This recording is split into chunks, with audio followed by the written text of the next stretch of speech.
there. Okay, so today we're going to talk about needles, a little bit more about yarn because I left a few things out, but we're going to start with some needle discussion. So you go to the grocery store, the craft store. You're not going to find this stuff at a grocery store. If you do, I'd be really interested which ones are selling knitting needles.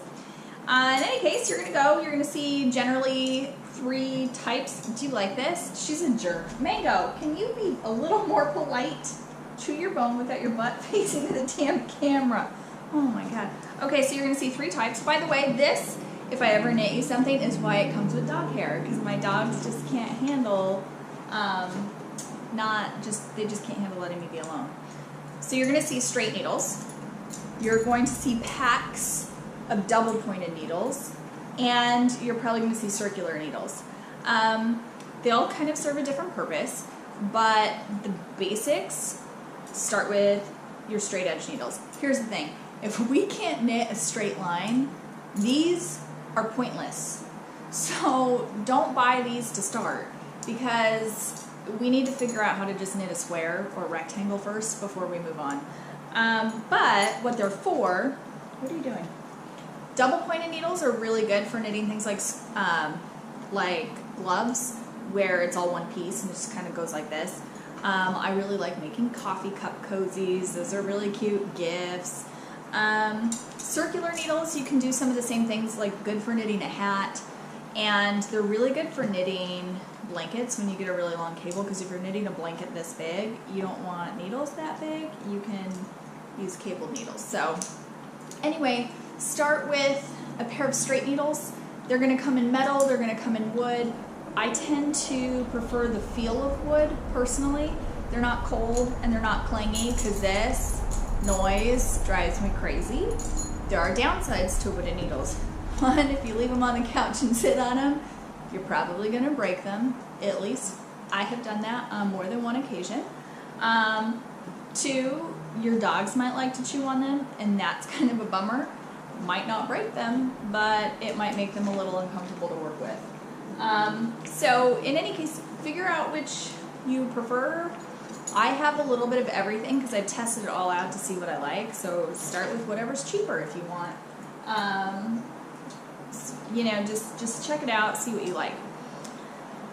Second thing I wanted to mention is the topic of the types of yarn that you're going to find. We kind of talked about size and like the patterns on a yarn package. What I didn't mention before was talking about acrylic versus wool. Those are the 2 most popular types of yarn that you're going to see.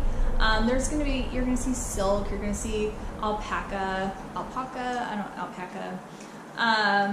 and the thing that I will warn you about wool, there's a few things.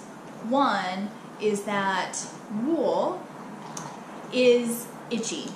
I'm sure you guys have had like wool socks or a wool shirt or something that's kind of itchy. So depending on what you want to create, like a scarf, you might not want to go straight wool if it's meant to be worn against the skin, because it's going to suck.